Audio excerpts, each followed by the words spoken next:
भौमासुर का वध और 16,000 राजकुमारियों के साथ श्री कृष्ण भगवान का विवाह संस्कार। राजा परीक्षित ने पूछा, मुनिवर, भगवान श्री कृष्ण ने भौमासुर को कैसे मारा? उसके बंदी गृह में 16,000 राजकुमारियां कहाँ से आई? कृपया वह वार्तांत मुझे सुनाइए। श्री सुखदेव जी का परीक्षित, भौमासुर बड़ा विकट दैत्य था। उसने वरुण से उसका छत्र, अदिति से उसकी कुंडल और सुमेरु पर्वत पर स्थित देवताओं का मणि पर्वत नामक स्थान छीन लिया था और उसे अपनी राजधानी बनाया था। उस स्थान का नाम उसने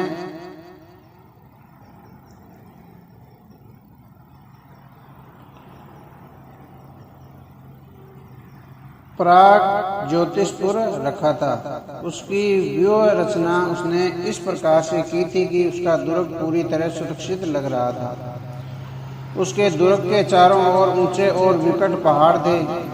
उसके बाद जल से भरी गहरी खाइयां थीं। खाइयों के बाद शस्त्र भंडार, फिर आग और विद्युत की चारदीवारी थी, फिर गैस मतलब जहरीली वायु थी,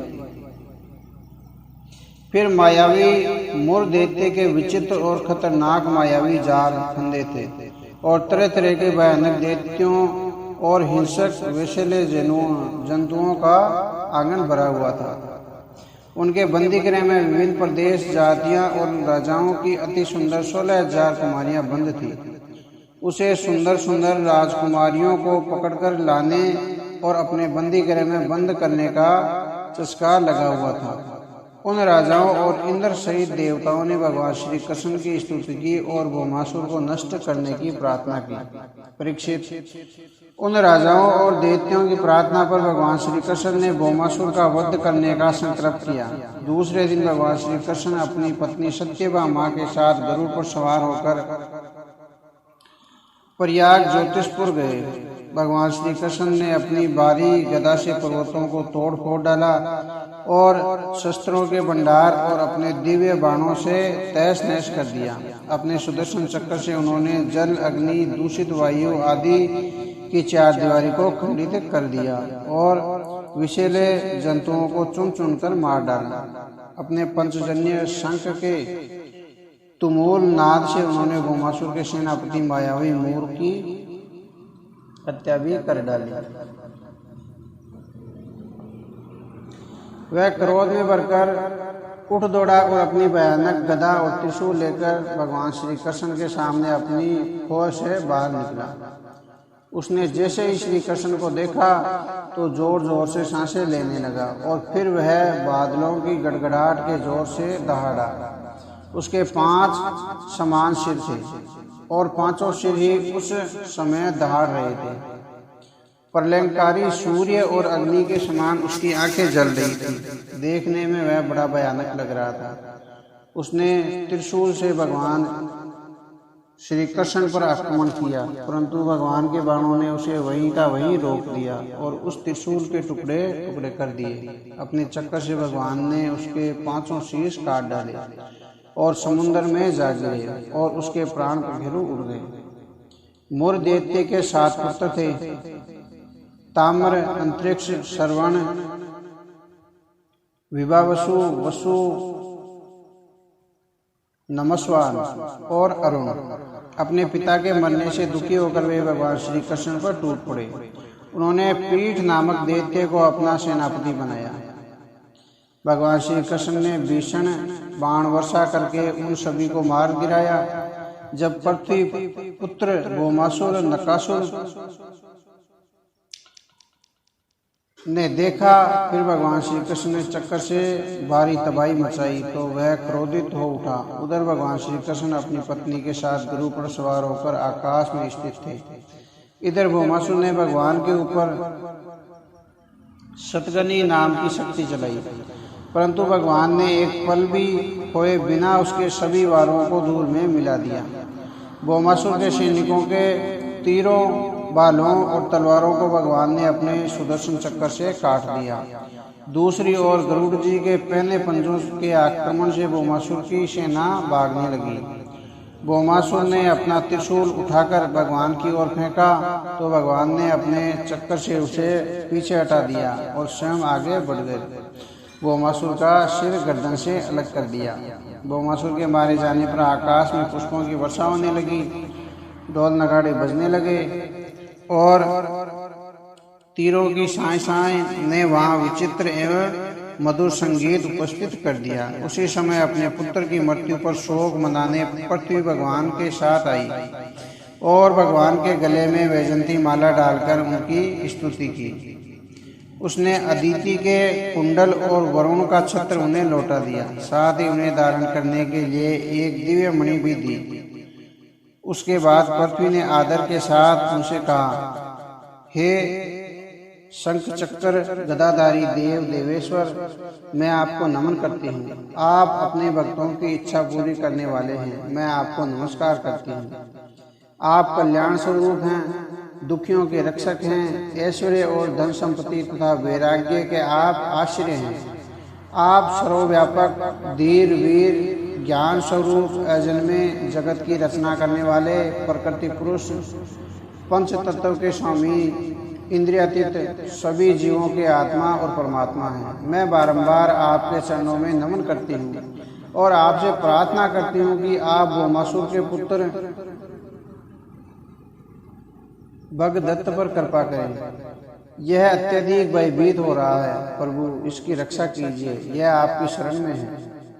परीक्षित, जब पृथ्वी ने इस प्रकार भगवान से कहा और भगदत्त की रक्षा के लिए उनसे प्रार्थना की तो भगवान श्री कृष्ण ने भगदत्त को अभयदान दे दिया। उन्होंने भगदत्त की प्रार्थना पर भौमासुर के संपन्न और भव्य भवन में प्रवेश किया। वहाँ उन्होंने देखा कि भौमासुर ने राजाओं की 16,000 कुमारियों को बलपूर्वक छीनकर बंदी बना रखा है। उन राजकुमारियों ने भगवान श्री कृष्ण को देखा तो वे उन पर मोहित हो गई। उन्होंने मन ही मन उन्हें अपना पति स्वीकार कर लिया। तब भगवान ने उन राजकुमारियों को सुंदर सुंदर वस्त्र और आभूषण पहनाकर रत्न जड़ित पालकियों में बैठाया और उन्हें द्वारका भेज दिया। साथ ही राजकोष से अतुल्य संपत्ति भी उन्होंने भेजी। असंख्य हाथी, घोड़े, रथ और अस्त्र शस्त्रों के साथ सैनिक उनके साथ गए। उसके बाद भगवान सत्यभामा के साथ देवराज इंद्र के महल में गए।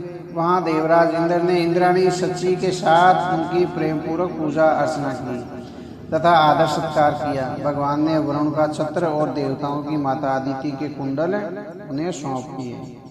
बदले में इंद्र ने उन्हें कल्प वृक्ष दिया।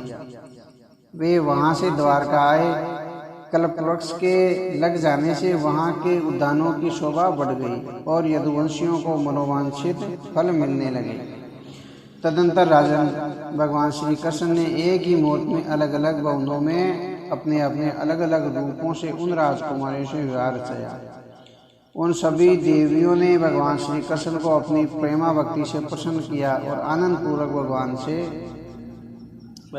सेवा करने लगे। श्री सुखदेव जी ने कहा, परीक्षित, एक दिन अपने भव्य भवन में रुक्मणी जी अपने पति श्री कृष्ण जी की सेवा में लगी हुई थी। तब भगवान ने उनसे कहा, प्रिय रुक्मणी, बड़े बड़े धनपति महानुभाव तुमसे विवाह के इच्छुक थे। शिशुपाल जैसे बड़े बड़े वीर तुम्हारे याचक बने हुए थे, उन्हें तुम छोड़ दिया और मेरे जैसे व्यक्ति को, जो किसी प्रकार भी तुम्हारे योग्य नहीं है, तुमने अपना पति स्वीकार क्यों किया? ऐसा तुमने क्यों किया? देखो सुंदरी, हम तो जरासंध जैसे वीर राजाओं के भय से मथुरापुरी छोड़कर यहाँ समुद्र की शरण में आ बसे हैं। बड़े बड़े बलवानों से हमने वैर बांध रखा है। हम लोगों का सामाजिक व्यवहार भी कोई अच्छा नहीं है। जो स्त्रियां हम जैसे लोगों का वर्ण करती है, उन्हें बार बार दुख ही उठाना पड़ता है। हम तो अंकिचन और निर्धन लोगों से प्रेम करते हैं और वे लोग भी हमसे प्रेम करते हैं। यही कारण है कि धनी लोग हम ग्वालों से प्रेम नहीं करते, वे हमें हे सृष्टि से देखते हैं। धर्म की सृष्टि से विवाह संबंध अपने बराबर वालों से ही करना चाहिए। हे विद्रुप कुमारी, तुमने अपनी अदूरदर्शिता के कारण इस विषय में गंभीरता से विचार नहीं किया। और बिना जाने बुझे भिक्षुकों द्वारा मेरी झूठी प्रशंसा सुनकर मुझ गुणहीन का तुमने वर्णन किया है। वैसे अभी कुछ बिगड़ा नहीं है, चाहो तो तुम किसी श्रेष्ठ क्षत्रिय के साथ विवाह कर सकती हो, जिससे तुम्हारी इस लोक की और परलोक की सारी अभिलाषाएं पूर्ण हो सके। मैं स्त्री लोभी नहीं हूँ। मैंने तो अपने से द्वेष रखने वाले शिशुपाल, जरासंध, शाल्व और तुम्हारा बड़ा भाई रुक्मी आदि दुष्टों के मान को तोड़ने के लिए ही तुम्हारा हरण किया था। इसके अतिरिक्त कोई अन्य कारण नहीं था। मैं तो अपने आप में ही पूर्ण काम और सुखी हूँ। परीक्षित, भगवान श्री कृष्ण एक क्षण के लिए भी रुक्मिणी जी से अलग नहीं हो पाते थे। इसलिए रुक्मिणी जी को अहंकार हो गया था कि वे उनकी सबसे प्रिय पत्नी हैं। इसी अभिमान को तोड़ने के लिए उन्होंने यह लंबी चौड़ी भूमिका बांधी थी। उनके चुप होते ही रुक्मिणी जी ने उनकी ओर देखा और उदास हो गई, क्योंकि इससे पहले उन्होंने ऐसे अप्रिय वचन अपने स्वामी के मुख से कभी नहीं सुने थे। उनकी आंखों से अश्रु के झरने बहने लगे और गहरी व्यथा के कारण उनकी वाणी अवरुद्ध हो गई और वे अचेत होकर शैया पर गिर पड़ी। भगवान श्री कृष्ण ने जब उनकी ऐसी दशा देखी तो उनका हृदय करुणा से भर गया। उन्हें लगा कि अत्यधिक प्रेम के कारण उनकी यह दशा हुई है। उन्हें तो हास्य में ही यह बात कही थी, परंतु लगता है रुक्मिणी को उनकी बात से गहरा आघात लगा है। उन्होंने तत्काल रुक्मिणी जी को अपनी बाहों में उठाकर हृदय से लगा लिया और उनके अश्रु पहुंचकर बोले, अरे तुम तो बुरा मान गई, मैं तो परिहास कर रहा था। घर गृहस्थी में लगी हुई स्त्री से यदि पति इस प्रकार कभी परिहास कर ले तो उसकी सारी थकान मिट जाती है। जब रुक्मिणी जी को यह विश्वास हो गया कि स्वामी उससे परिहास में यह बात कर रहे थे तो वे बोली, स्वामी आपका यह प्रयास दूसरे व्यक्ति के प्राणों को संकट में डालने वाला है, इसलिए आगे कभी ऐसा प्रयास भूल कर भी आप हमसे मत कीजिएगा। मैं जानती हूँ कि ऐश्वर्य आदि समस्त गुणों से युक्त अनंत भगवान के अनुरूप में नहीं हूँ। आपकी समानता में किसी रूप में भी नहीं कर सकती। कहाँ तो अखंड महिमा मणित तीनों गुणों के स्वामी और ब्रह्मा आदि देवताओं से पूजित आप श्री हरि, और कहाँ तीनों गुणों के अनुसार स्वभाव रखने वाली गुणमयी प्रकृति में जिसकी सेवा वे ही अज्ञानी लोग करते हैं जो भौतिक कामनाओं के पीछे भागते हैं। हे स्वामी, भला मैं आपके अनुसार कैसे हो सकती हूँ? आप भौतिक राजाओं के भय से नहीं, तीनों गुणों की प्रकृति से भयभीत होकर अंतकरण रूपी समुद्र में चैतन्य स्वरूप आत्मा के रूप में विराजमान रहते हैं। ये दुष्ट इंद्रियां ही वे अभिमानी दुष्ट राजा है जो आपसे और आप उनसे सदैव वैर भाव करते हैं। निसंदेह आप लौकिक पुरुषों जैसा आचरण नहीं करते, इसमें किंचित भी असत्य नहीं है। हे अनंत, जब आपके मार्ग पर चलने वाले भक्तों की चेष्टा प्राय अलौकिक होती है, तब समस्त शक्तियों और ऐश्वर्य के आश्रय आप लौकिक चेष्टाएं कैसे कर सकते हैं? आप स्वयं और आपकी समस्त चेष्टाएं अलौकिक हैं। प्रभु, आपकी अकिंचिंता दरिद्रता नहीं है। आपके अतिरिक्त जब कुछ है ही नहीं, तब आप कैसे अंकिंचन हैं? वे धनपति जो आपसे दूर रहते हैं, वे तो सदैव इंद्रियों के भोगों में उलझकर मृत्यु की ओर ही अग्रसर होते रहते हैं। इस जगत में जीव के लिए जितने भी वांछनीय पदार्थ है, धर्म, अर्थ, काम और मोक्ष है, उन सब के रूप में आप ही तो प्रकट होते हैं। आप सभी साधनों, सिद्धियों और साध्यों के फलस्वरूप परमात्मा हैं। ज्ञानी लोग तो आपको प्राप्त करने के लिए अपना सब कुछ छोड़ देते हैं। जो लोग स्त्री पुरुष के सहवास से प्राप्त सुख को ही सब कुछ समझते हैं, वे आपको कभी प्राप्त नहीं हो सकते। परम शांत सन्यासी वे ही भिक्षुक हैं जो आपकी प्रशंसा करते हुए कभी नहीं थकते। मैंने अदूरदर्शिता से नहीं, इस बात को अच्छी तरह समझते हुए आपका वर्णन किया है कि आप ही सारे जगत की आत्मा हैं और अपने प्रेमियों को आप आत्मदान करते हैं। फिर दूसरों का मेरी दृष्टि में क्या मूल्य है? हे सर्वेश्वर, आपकी यह बात कदापि उचित नहीं है कि आपने राजाओं के भय से या उनका मान वर्धन करने के लिए मेरा हरण किया है। आपका अनुसरण करके ही तो मैंने आपको पाया है। आप ही मेरे एकमात्र आश्रय हैं। फिर मैं कैसे किसी दूसरे का वर्णन कर सकती हूँ? मैंने तो सदैव आपके चरण कमलों की आराधना की है और मेरी अभिलाषा है कि मैं जिस भी योनि में जन्म लूँ, मुझे सदा आपके चरण कमलों की सेवा करने का अवसर मिले। भगवान श्री कृष्ण ने कहा, प्रिय, तुम्हारे मुख से यही सब सुनने के लिए तो मैंने हंसी हंसी में ऐसे अप्रिय वचन कहे थे। मेरे प्रति तुम्हारा प्रेम अनन्य है। तुम मेरी अनन्य प्रेयसी हो। तुम्हारी समस्त अभिलाषाएं पूर्ण होंगी। मैंने तुम्हारा प्रति प्रेम भी देख लिया है। मैंने तुम्हारी बुद्धि को उल्टी सीधी बातों से विचलित करना चाहा, किंतु तुम जरा भी अपने पथ से नहीं डिगी। प्रिय, मैं मोक्ष का स्वामी हूँ। लोगों को इस भवसागर से पार ले जाता हूँ। उन्हें भी मैं इसी प्रकार सत्य मार्ग के विचलित करके उनकी समय समय पर परीक्षा लेता रहता हूँ और देखता हूँ कि उनका आचरण कैसा है। फिर मैं उनके कर्मों के अनुसार ही उन्हें फल देता हूँ।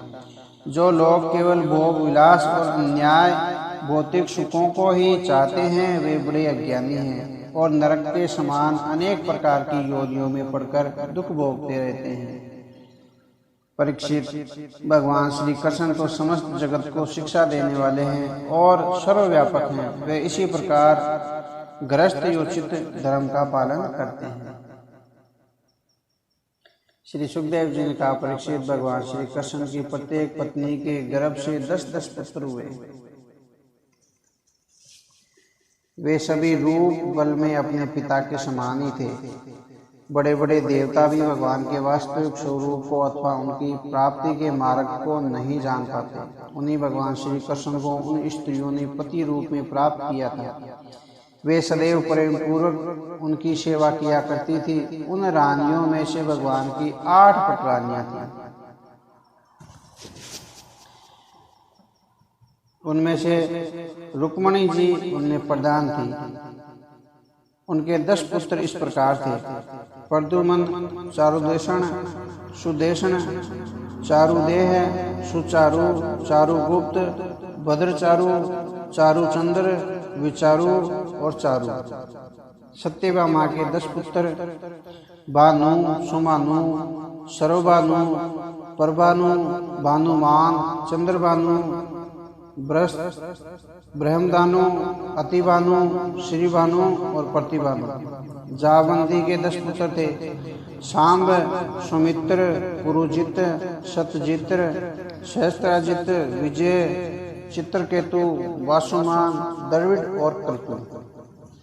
इसी प्रकार उनकी अन्य पत्नियों के पुत्रों और प्राणों परपोत्रों की संख्या करोड़ों में थी। नागरजिति, सत्या, कालिंदिनी, लक्ष्मणा, मित्रविंदा, भद्रा उनकी अन्य पटरानियां थीं। रुक्मणी के पुत्र प्रद्युमन का विवाह मायावती रति के अतिरिक्त भोजकट निवासी रुक्मी की पुत्री रुक्मवती से भी हुआ था। उसी के गर्भ से बलशाली अनिरुद्ध का जन्म हुआ था। परीक्षित, यह तो मैंने तुम्हें बताया था कि रुक्मणी हरण के समय, युद्ध के समय रणभूमि में भगवान श्री कृष्ण ने रुक्मी का बड़ा अपमान किया था। इसलिए वह सदैव श्री कृष्ण से प्रतिकार लेने की घात में लगा रहता था। तुम्हारे मन में यह प्रश्न उठ रहा कि वे दोनों जब परम शत्रु बने हुए थे तो प्रद्युमन जी का विवाह रुक्मी की पुत्री रुक्मवती से कैसे हुआ? वहीं मैं तुम्हें बताने जा रहा हूँ कि तुम जो जानते ही हो कि प्रद्युमन जी कामदेव के अवतार थे। रुक्मी ने अपनी पुत्री रुक्मवती का स्वयंवर रचा था। उसमें प्रद्युम्न जी गए हुए थे। उसी स्वयंवर में रुक्मवती ने उनके सौंदर्य पर रीझ कर उन्हें वरमाला पहना दी थी। तब प्रद्युम्न जी अकेले ही वहां उपस्थित राजकुमारों एवं राजपुरुषों को जीतकर उसे हर लाए थे। राजन, यज्ञ रुक्मी श्री कृष्ण से अपमानित होने के कारण रुष्ट था, पर अपने भांजे को उसने अपनी बेटी ब्याह दी और कोई विरोध नहीं किया। वह यह जानता था कि इस प्रकार का वैवाहिक संबंध धर्म के अनुकूल नहीं है, फिर भी रुक्मिणी को प्रसन्न करने के लिए उसने कोई व्यवधान नहीं डाला था। अनिरुद्ध का जन्म रुक्मवती के गर्भ से ही हुआ था। समय के साथ अनिरुद्ध अत्यंत बलशाली युवा बना और उसकी वीरता का यश दूर दूर तक फैल गया। रुक्मी ने उसकी वीरता का गुणगान सुनकर अपनी पोत्री रोचना का विवाह रुक्मिणी के पुत्र अनिरुद्ध के साथ करने का प्रस्ताव रखा, तो श्री कृष्ण ने वैरभाव समाप्त करने की दृष्टि से धर्म विरुद्ध इस प्रस्ताव को स्वीकार कर लिया।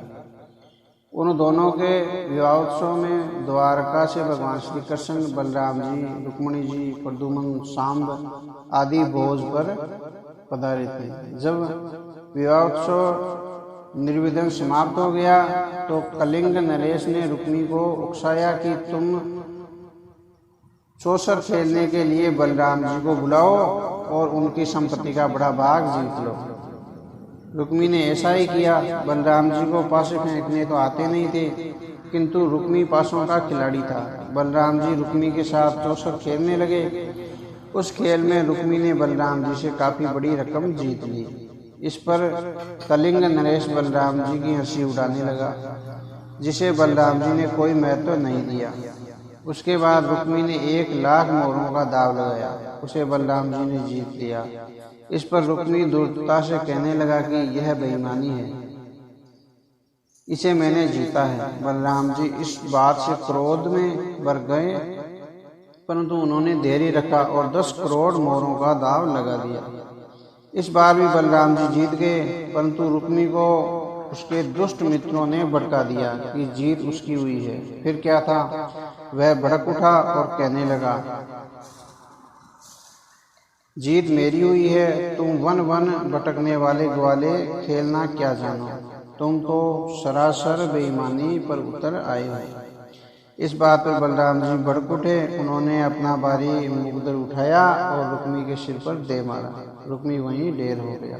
बलराम जी का क्रोध फिर भी शांत नहीं हुआ। उन्होंने रुक्मी के मित्र राजाओं को भी अच्छी तरह ठोक पीट दिया। वे सिर पर पैर रखकर भागे। रंग में भंग हो गया था, परंतु क्रोध पर किसका बस चलता है। क्रोध आदमी को पागल ही नहीं अंधा भी कर देता है। भगवान श्री कृष्ण ने किसी तरह से बात को संभाला और नवविवाहिता को लेकर द्वारका चले आए। राजा परीक्षित ने कहा, मुनिवर, अनिरुद्ध का एक प्रेम प्रसंग दैत्यराज बाणासुर की पुत्री उषा से भी तो चला था। उस प्रसंग में भगवान श्री कृष्ण और भगवान शंकर जी का आमना सामना हुआ था। कृपया उस कथानक को सुनाइए। श्री सुखदेव जी ने कहा, राजन, महाराज बलि का बड़ा पुत्र बाणासुर था। वह शिव का बड़ा भक्त था और सदैव उनकी भक्ति में रत रहता था। समाज में उसका बड़ा आदर था और वह बात का बड़ा धनी था। उसकी राजधानी शोणितपुर थी। एक बार उसकी अटूट भक्ति से प्रसन्न होकर भगवान शंकर ने उससे वर मांगने के लिए कहा, तो उसने उनसे अपने नगर की रक्षा का वर मांगा। भगवान शंकर ने ऐसा ही होगा कहा और अंतर्ध्यान हो गए। परीक्षित, बाणासुर की एक कन्या थी जिसका नाम उषा था। वह बहुत सुंदर थी। उसने एक रात स्वप्न में अनिरुद्ध को देखा तो वह उसके प्रेम में पड़ गई, परंतु वह यह नहीं जानती थी कि वह युवक कौन है। राजकुमारी की एक सहेली चित्रलेखा नाम की थी, जो बाणासुर के मंत्री कुंभांड की बेटी थी। उसने एक दिन उससे उदासी का कारण पूछा तो उसने स्वप्न की बात उसे बता दी। उसने उससे कहा कि स्वप्न भी कभी सच्चे होते हैं, परंतु उषा अपने हृदय से उसकी छवि नहीं मिटा सकी। तब चित्रलेखा ने उषा के बताए अनुसार उस युवक का चित्र बनाया और उसे दिखाया तो वह बोली, हाँ, यही है मेरे सपनों का राजकुमार। इस पर चित्रलेखा ने अपनी योग विद्या से जान लिया कि यह भगवान श्री कृष्ण का पुत्र अनिरुद्ध है। वह अपनी मायावी शक्ति से रात्रि में आकाश मार्ग से द्वारका गई और अनिरुद्ध को सैया सहित उठाकर शोणितपुर ले आई। अपने सौपन्न के राजकुमार को अपनी आंखों के सामने देखकर उषा प्रेम विलय हो उठी। उसने अनिरुद्ध को जगाकर अपना परिचय दिया और अपने सुरक्षित अंतपुर में उसके साथ विहार करने लगी। अनिरुद्ध भी उसके प्रेम में पड़कर अपना घर बार भूल गया। दोनों का प्रेम दिन दूना रात चौगुना बढ़ता रहा। इसी तरह बहुत समय व्यतीत हो गया। परीक्षित, अनिरुद्ध और उषा के मिलन की एकमात्र राजदार चित्रलेखा थी। वह हर समय इस बात का ध्यान रखती थी कि किसी को कानो कान खबर न हो कि उषा के अंतपुर में कोई पुरुष है। परंतु उषा के धीरे धीरे हाव भाव से प्रकट होने लगा कि अब वह कुंवारी कन्या नहीं रह गई। पहरेदारों ने उसकी सूचना गुपचुप रूप से बाणासुर तक पहुंचा दी। पहरेदारों से यह जानकारी जानकर कि उसकी पुत्री का चरित्र दूषित हो गया है, बाणासुर के हृदय में बड़ी पीड़ा हुई। वह तत्काल उषा के महल में जा पहुंचा और उसने वहां अनिरुद्ध को देख लिया। उस समय वे उषा के साथ बैठे पासे खेल रहे थे। बाणासुर की क्रोध में भरी दहाड़ सुनकर दोनों चौंके। अपने सामने बाणासुर को शस्त्र सैनिकों के साथ देखकर अनिरुद्ध अपनी तलवार खींचकर उठ खड़े हुए। बाणासुर ने अपने सैनिकों को आदेश दिया कि इसे पकड़ लो, किंतु वे अनिरुद्ध से पार नहीं पा सके। अनिरुद्ध ने सभी सैनिकों को मौत के घाट उतारना शुरू कर दिया तो बचे कुचे सैनिकों अपने जान बचाकर भागने लगे। अनिरुद्ध की वीरता को देखकर बाणासुर चकित रह गया। उसने अपने नागपाश से अनिरुद्ध को बंदी बना लिया। उषा ने यह देखा तो वह रोने लगी। श्री सुखदेव जी ने कहा, परीक्षित, अचानक द्वारका से अनिरुद्ध के गायब हो जाने से सभी को चिंता होने लगी। बरसात के 4 माह बीत गए पर उसका कहीं पता नहीं चला था। तब एक दिन नारद जी वहां आए और उन्होंने अनिरुद्ध के शोणितपुर में होने की बात सुनाई और बाणासुर द्वारा उसे नागपाश में बंधे जाने का समाचार दिया। सारा समाचार जानकर भगवान श्री कृष्ण बलराम जी ने 12 अक्षौणी सेना लेकर शोणितपुर पर चढ़ाई कर दी। जब बाणासुर को पता चला तो वह भी 12 अक्षौणी सेना लेकर भगवान श्री कृष्ण के सामने आ डटा। बाणासुर के साथ भगवान शंकर अपने भूत गणों और पुत्र स्वामी कार्तिकेय को लेकर भगवान श्री कृष्ण से युद्ध करने पहुंचे। दोनों ओर की सेनाओं के मध्य भयंकर युद्ध हुआ। वह युद्ध इतना अद्भुत और घमासान था कि उसे देखकर ही रोंगटे खड़े हो जाते थे। भगवान श्री कृष्ण का शंकर जी से, प्रद्युम्न जी का स्वामी कार्तिकेय जी से और बलराम जी का कुंभांड और कुंभकर्ण से और बाणासुर के पुत्र के साथ शांब का स्वयं बाणासुर से सातकीय का युद्ध होने लगा। ब्रह्मा आदि बड़े बड़े देवता, ऋषि मुनि, सिद्ध, चारण, गंधर्व, अप्सराएं और यक्ष विमानों पर चढ़कर युद्ध देखने के लिए वहां आ पहुंचे। कुछ ही देर बाद बाणासुर ने देखा कि श्री कृष्ण की सेना के प्रहारों से उसकी सेना तहस नहस होती जा रही है, तो वह क्रोध में भरकर श्री कृष्ण पर आक्रमण करने के लिए दौड़ा, परंतु भगवान श्री कृष्ण ने एक ही वार से उसका धनुष काट डाला। उसके सारथी और घोड़ों को धराशायी कर दिया। उसी समय कोटरा नाम की उसकी एक धर्म माता उसके बाण बचाने के लिए नग्न अवस्था में होकर अपने बालों को बिखेर कर भगवान श्री कृष्ण के सामने आ खड़ी हुई। भगवान ने उसकी ओर से तत्काल अपनी दृष्टि फेर ली। इसी बीच बाणासुर अपनी जान बचाकर नगर में भाग गया। उसी समय भगवान शंकर ने श्री कृष्ण के सामने आकर कहा, प्रभु, आप परम ज्योति स्वरूप पर ब्रह्मा हैं, शुद्ध हृदय महात्मा लोग आकाश के समान सर्वव्यापक आपके निर्विकार रूप का साक्षात करते हैं। समस्त लोकांतरों के साथ आपके शरीर की तुलना की जाती है। आप ही परम पुरुष हैं। आपका यह अवतार धर्म की रक्षा के लिए हुआ है। हम सब भी आपके प्रभाव से सातों भुवनों का पालन करते हैं। आप स्वयं प्रकाश आदि पुरुष और सबके कारण हैं। भगवान, आपकी माया से मोहित होकर यह जीव अपने परिवार में आसक्त हो जाता है और सांसारिक दुखों को भोगता है। संसार के मनुष्यों को यह शरीर अपने अत्यंत कृपा करके दिया है। जो पुरुष इसे पाकर भी अपनी इंद्रियों को वश में नहीं करता, आपका चिंतन नहीं करता, आपके चरण कमलों में भक्ति नहीं रखता, उसका जीवन नरक तुल्य है। हे प्रभु, हम सभी मनुष्य हो या देवता इस संसार सागर से पार उतरकर आपकी दिव्य ज्योति के सागर में अवगाहन करना चाहते हैं। इसलिए सदैव आपका भजन करके आपकी कृपा के आकांक्षी रहते हैं। हे देव, यह बाणासुर मेरा परम प्रिय है, कृपया पात्र और सेवक है। मैंने इसे अभयदान दिया है।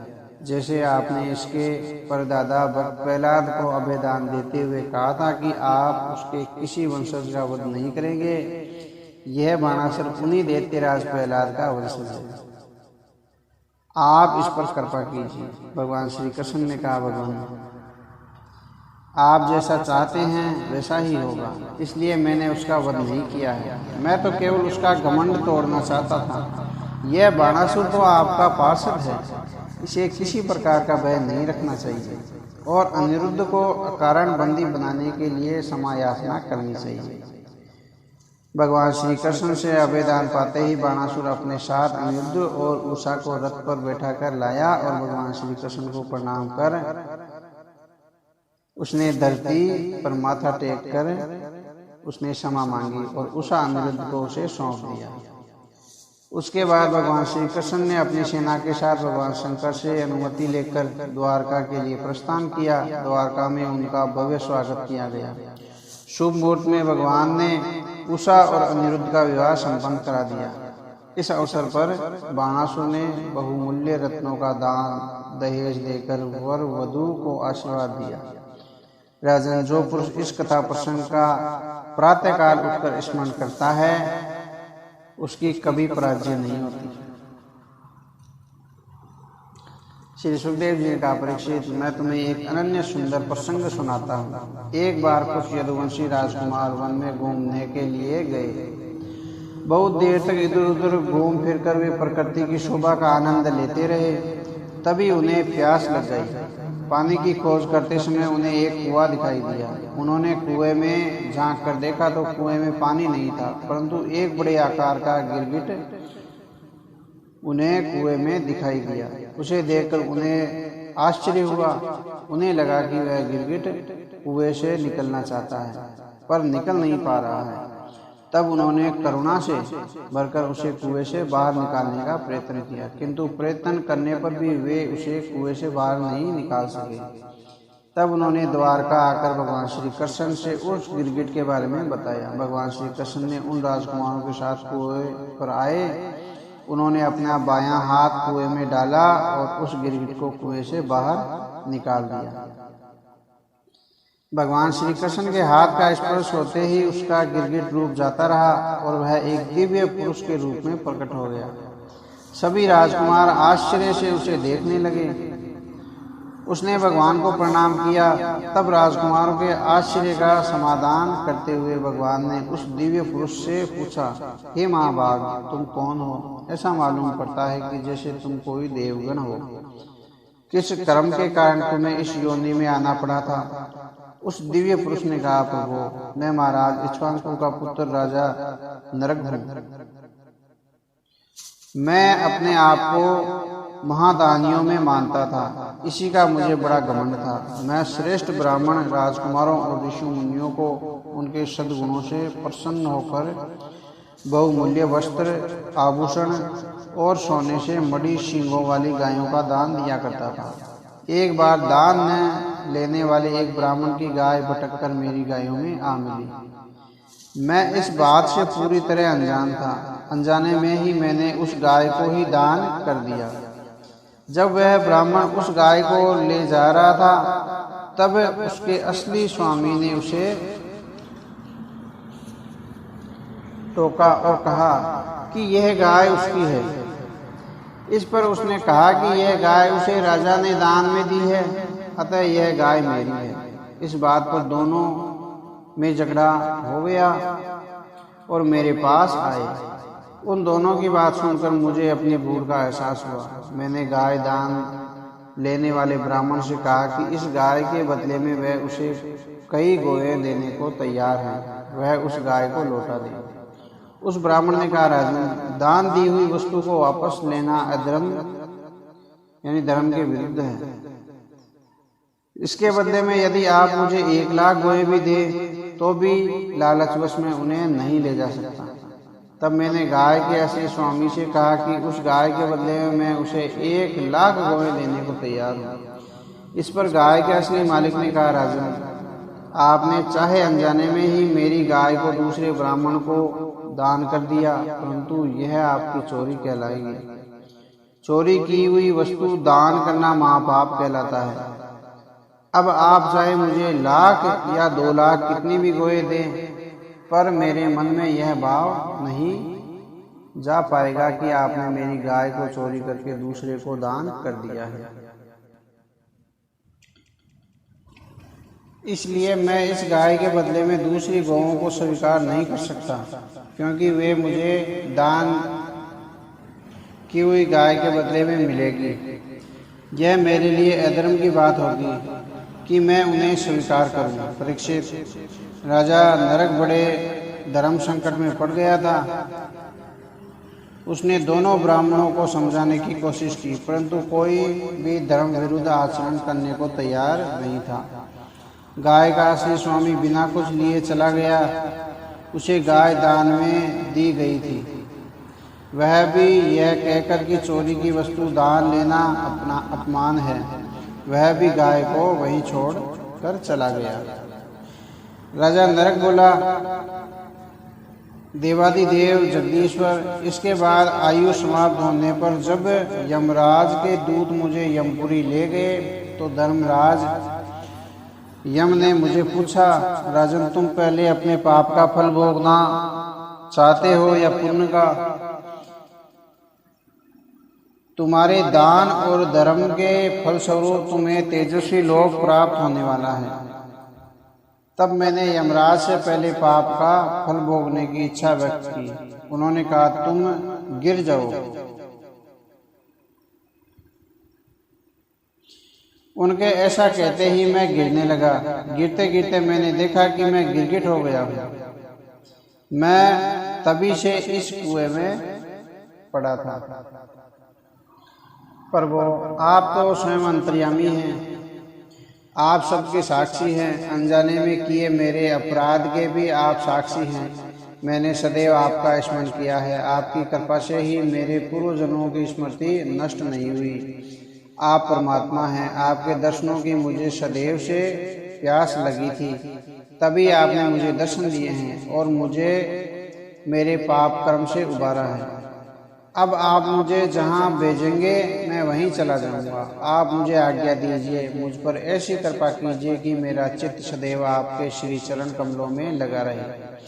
मैं आपको बार बार नमन करता हूँ। परीक्षित, राजा नरक के इस प्रकार प्रार्थना करने पर भगवान ने उसे देवलोक जाने की आज्ञा दी और वह भगवान की परिक्रमा करके एक सुंदर रथ में सवार हो गया और आकाश मार्ग से देवलोक को चला गया। राजा नरक के चले जाने पर भगवान श्री कृष्ण ने क्षत्रियों को शिक्षा देने के लिए कहा, पुत्रों, जो लोग अग्नि के समान तेजस्वी हैं वे भी ब्राह्मणों का थोड़ा सा धन भी नहीं पचा सकते। अभिमानी राजा के लिए तो वह धन पचाना और भी कठिन है। ब्राह्मणों का धन कालकूट विष से भी अधिक भयंकर है। उसे पचा लेने के लिए कोई औषधि पृथ्वी पर नहीं है। ब्राह्मण के धन रूपी अग्नि से तो सारे कुल का नाश हो जाता है। उसे उसकी अनुमति के बिना कभी नहीं भोगना चाहिए। जो मूर्ख राजा अपनी राजलक्ष्मी के घमंड में ब्राह्मणों का धन हड़प लेता है, उनकी पीढ़ियां तक उस अधर्म के पाप को भोगती है। धूल से भी ब्राह्मणों का अहित नहीं करना चाहिए, यानी भूल से भी ब्राह्मणों का अहित नहीं करना चाहिए, और उनका धन तो कभी अनजाने में भी नहीं लेना चाहिए, अन्यथा वह राजा नरक की तरह नरक का दुख भोगता है।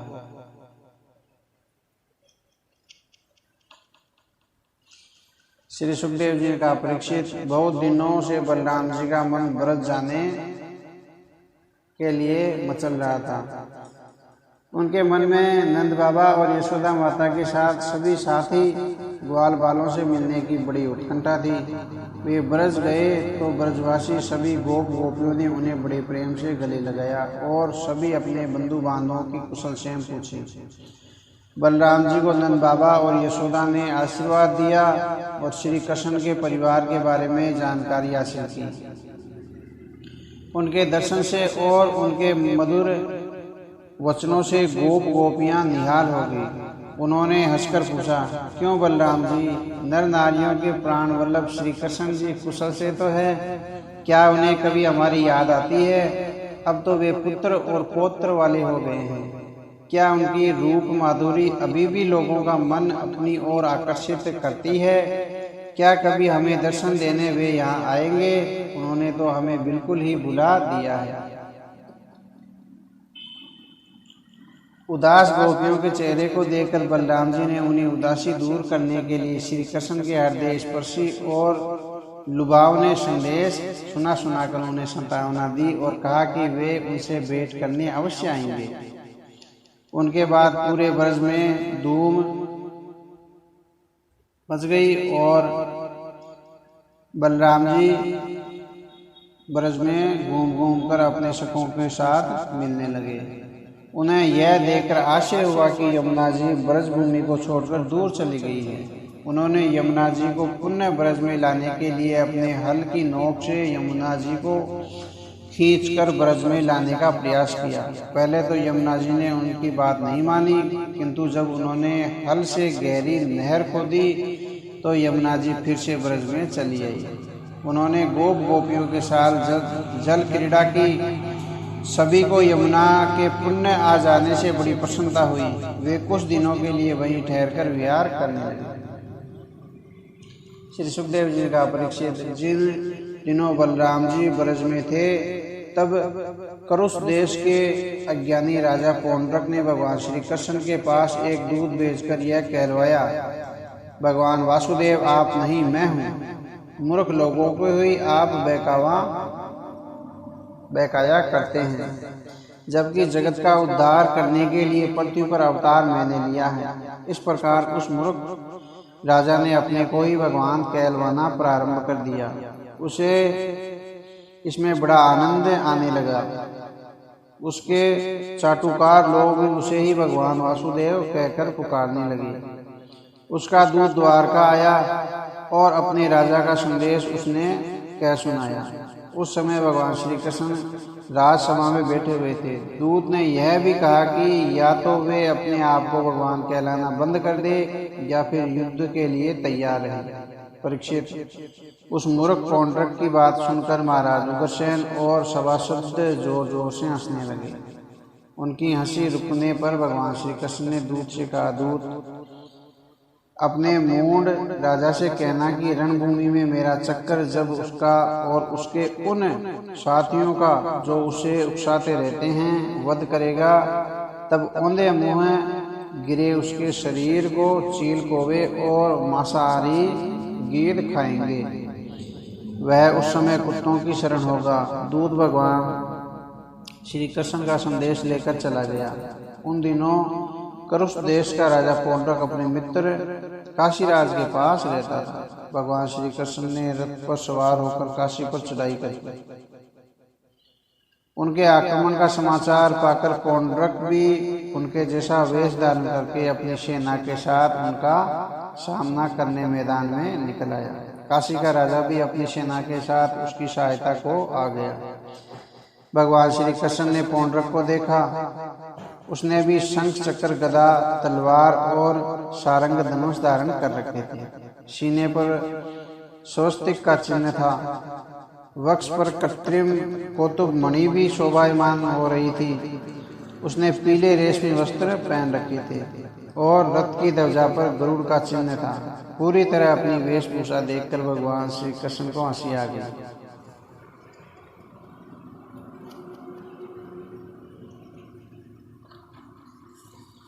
पौंड्रक और काशी नरेश ने अपनी सेना के साथ भगवान श्री कृष्ण पर आक्रमण कर दिया, किंतु भगवान श्री कृष्ण ने अकेले ही जब धनुष की टक्कर की तो शत्रु सेना के हृदय दहल गए। भगवान के तीखे बाणों ने शत्रु की सेना को तहस नहस कर दिया और अपने चक्कर से काशी नरेश और पौंड्रक के सिर को काट डाला। कुछ ही देर में सारी सेना का सफाया हो गया। भगवान श्री कृष्ण ने अपने सारथी दारूक से कहा, रथ को घुमाकर द्वारका चलने के लिए कह दिया। उधर काशी नरेश के शव को देखकर हाहाकार मच गया। राजकुमार लोग कहने लगे कि इस बनावटी पौंड्रक का साथ देकर हमारे पिताश्री ने अपना भी विनाश कर लिया है। अपने पिता की अंत्येष्टि संस्कार करके काशी नरेश के पुत्र सुदर्शन ने निश्चय किया कि वह अपने पितृघाती को मारकर पितृऋण से मुक्ति पाएगा। उसने भगवान शंकर की आराधना करके अपने कुल पुरोहितों की सहायता से श्री कृष्ण के लिए मारण यज्ञ किया। उस यज्ञ से एक भयानक कृत्या प्रकट हुई जो भीषण वेश से द्वारका की ओर चल पड़ी। परीक्षित, उस भयानक कृत्या को देखकर द्वारकावासी भयभीत हो गए और वे भागे हुए भगवान श्री कृष्ण के पास पहुंचे। भगवान ने उन्हें आश्वस्त किया और अपना सुदर्शन चक्र कृत्या की ओर छोड़ दिया। सुदर्शन चक्र ने अपनी तिरोज्वाला से कृत्या और उसके साथ आए भूत गणों गणों को भस्म कर दिया। वह चक्र पुनः भगवान श्री कृष्ण के पास वापस आ गया। इस बीच भगवान श्री कृष्ण आराम से बैठे रुक्मिणी के साथ चौसर खेल रहे थे। इस चरित्र को जो सुनता है वह सारे पापों से छूट जाता है। राजा परीक्षित ने पूछा, मुनिवर, बलराम जी सृष्टि और प्रलय की सीमा से परे सर्वशक्तिमान है। उनका स्वरूप, गुण और लीला मन, बुद्धि और वाणी के विषय नहीं है। उनकी एक एक लीला विलक्षण और अलौकिक है। उनका कोई अद्भुत कर्म और हो तो बताइए। श्री सुखदेव जी ने कहा, परीक्षित, द्विविध नाम का एक शक्तिशाली वानर था। वह भौमासुर का सखा, सुग्रीव का मंत्री और महेंद्र का शक्तिशाली भाई था। जब उसने सुना कि श्री कृष्ण ने भौमासुर को मार डाला है तो वह विप्लव करने पर उतारू हो गया।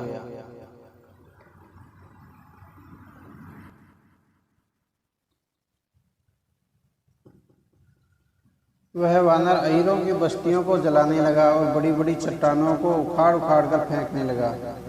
अधिकतर उसने आनरता यानी काठियावाड़ देश में ही ये उत्पात किया, क्योंकि उसके मित्र को मारने वाले भगवान श्री कृष्ण उसी दिशा में रहते थे।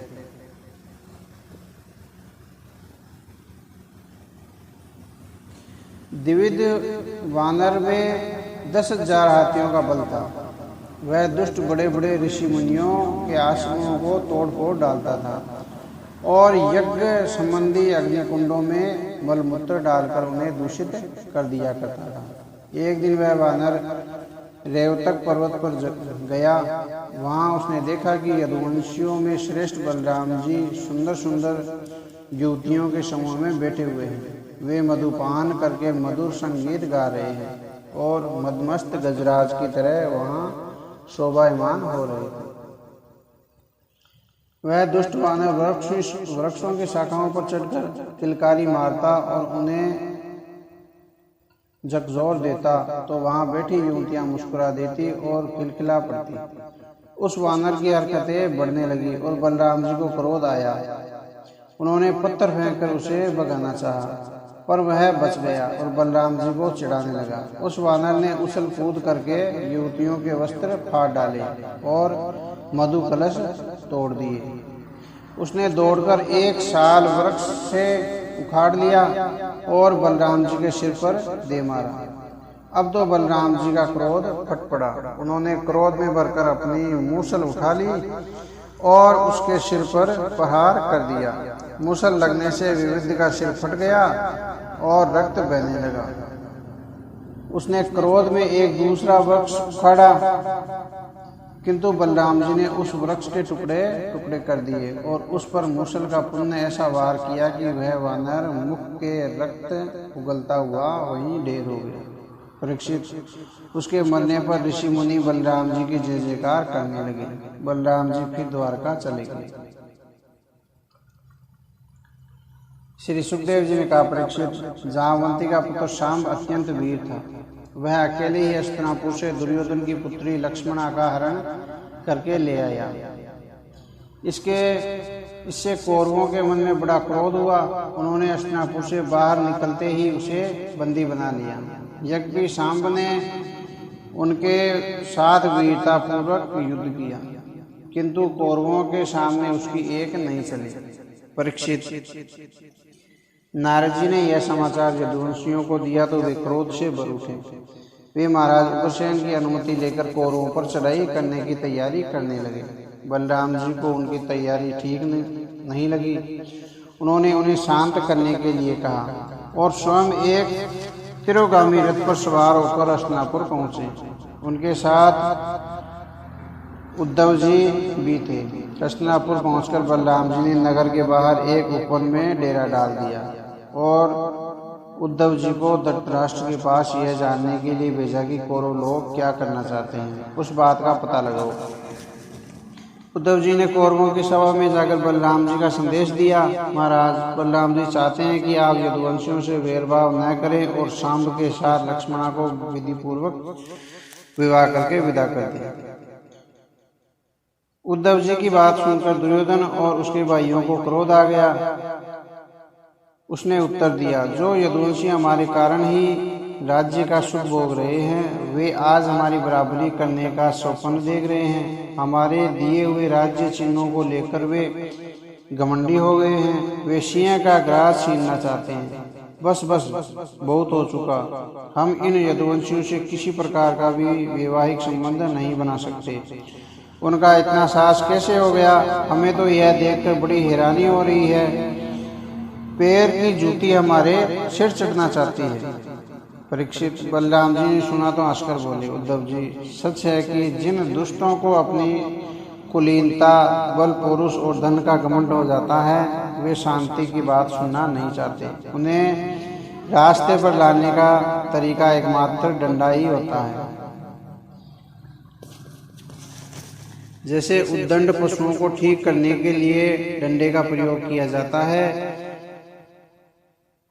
राजाओं की तो बात ही क्या। जिनकी त्रिलोकी के स्वामी इंद्र के लोकपाल तक आज्ञा का पालन करते हैं, जो यादवों के स्वामी हैं, वे श्री कृष्ण राजसिंहासन के अधिकारी नहीं हैं। सारे जगत की स्वामिनी भगवती लक्ष्मी स्वयं जिनके चरण कमलों की उपासना करती है, वे लक्ष्मीपति भगवान श्री कृष्ण छत्र, चंवर आदि राज चिन्हों सहित चिन्हों को धारण नहीं करते। फिर भी वे बेचारे यदुवंशी इन कौरवों के द्वारा दिया हुआ राज सुख भोग रहे हैं। हम पैर की जूती हैं। लगता है अहंकार ने इन कौरवों को उन्मत्त बना दिया है। आज तुम देखना, मैं अकेला ही इस पृथ्वी को कौरवों से विहीन कर दूंगा। ऐसा कहकर बलराम जी अपना दिव्य हल लेकर खड़े हो गए। उन्होंने सारे हस्तिनापुर को जड़ सहित अपने हल की नोक से उखाड़ दिया और उसे गंगा की ओर खींचने लगे। हल से खींचे जाने पर हस्तिनापुर डगमगाने लगा, मानो धरती में भूकंप आ गया है। कौरवों ने देखा कि उनका नगर उमड़ती हुई गंगा में गिरने को तैयार है, तो वे घबरा गए। उन्होंने तत्काल लक्ष्मणा और शांब को आगे किया और बलराम जी के पास जाकर बोले, हे बलराम जी, आप हमारे यानी आप सारे जगत के आधारभूत हैं, शेष जी हैं। प्रभु, हमने मूर्खतावश जो कहा उसके लिए हम आपसे क्षमा मांगते हैं। हम आपकी शरण में हैं। आप कृपा करके शांब और लक्ष्मणा को ले जाइए और हमारी रक्षा कीजिए। परीक्षित, कौरवों ने जब इस प्रकार बलराम जी से प्रार्थना करके अपने लिए किए के लिए क्षमा मांगी तो बलराम जी ने उन्हें क्षमा कर दिया। दुर्योधन अपनी पुत्री लक्ष्मणा से बड़ा प्रेम करता था। उसने उसका और शाम का विवाह करके 60 वर्ष के 1200 हाथी, 10,000 घोड़े, सूर्य के समान चमकते हुए 6,000 रथ और सोने का हार पहनी 1,000 दासियां दहेज में दी। बलराम जी ने वह दहेज स्वीकार कर शांब और लक्ष्मणा के साथ द्वारका की यात्रा की। द्वारका में मंगल गीतों के साथ भव्य स्वागत किया गया।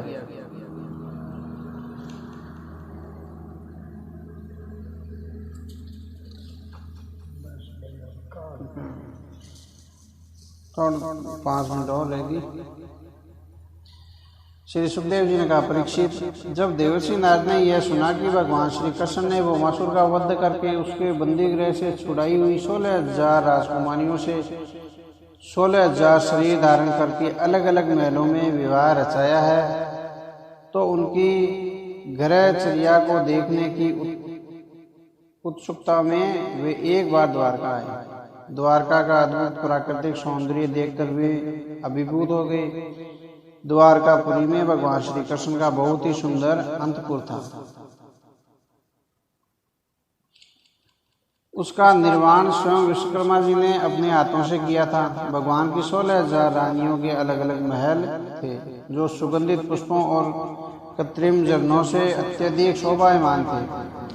देवर्षि नारद ने देखा कि हर महल की अटारी पर भगवान श्री कृष्ण अपनी धर्मपत्नी रुक्मिणी जी के साथ वहां पर विराजमान थे।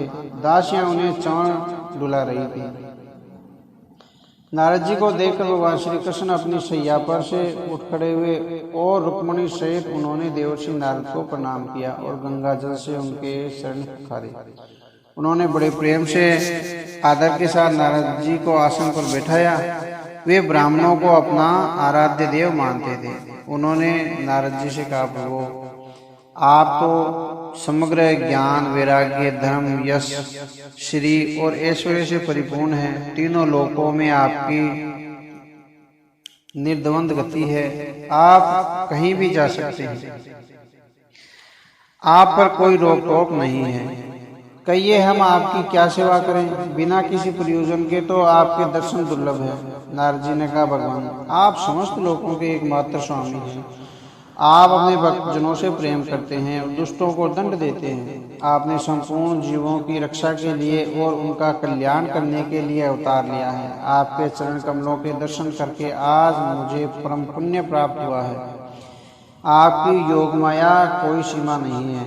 आप अनंत हैं, सर्वव्यापक हैं, स्वयं प्रकाश हैं, समस्त भक्तों को मोक्ष देने वाले हैं। स्वयं ब्रह्मा और शंकर जी से भी सदैव अपने हृदय में आपका चिंतन करते रहते हैं। आप मुझ पर ऐसी कृपा कीजिए कि आपके इन चरण कमलों की स्मृति सदा मेरे हृदय में बनी रहे।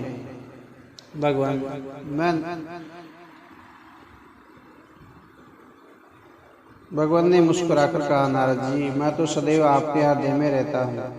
आप जहाँ कहीं भी जाएंगे मुझे वहीं पाएंगे। परीक्षित, नारद जी भगवान से विदा होकर उनकी योग माया के रहस्य को जानने के लिए उनकी 16,000 रानियों के महल में गुप्त रूप से गए। वहाँ उन्होंने भगवान श्री कृष्ण को कहीं स्नान करते, कहीं संध्या हवन करते, कहीं भोजन करते, कहीं शैया करते, कहीं चौरस खेलते, कहीं अस्त्र शस्त्र चलाते, कहीं मल्ल युद्ध करते, कहीं वेणी गूंजते, कहीं रास करते, कहीं मुरली बजाते, कहीं पर मंत्रियों से मंत्रणा करते, कहीं देवकी और वसुदेव जी के चरण दबाते हुए विविध रूपों में देखा। उन सभी महलों में एक विशेष बात उन्होंने यह भी देखी कि उनकी पत्नी के रूप में हर जगह रुक्मिणी ही दिखाई दी। वे हैरान होकर भगवान की योग माया के विषय में सोचने लगे कि इसे कौन जान पाया है। तभी उनके कानों में भगवान के शब्द पड़े, नारद, मेरी इस योग माया से तुम मोहित न होना। संसार में धर्म की शिक्षा देने के लिए मैंने अवतार लिया है और हर जीव में मैं और मेरी योग माया श्री लक्ष्मी जी विद्यमान है। जय श्री राम। वागीर कथा काल कह श्री राम श्री राम। चला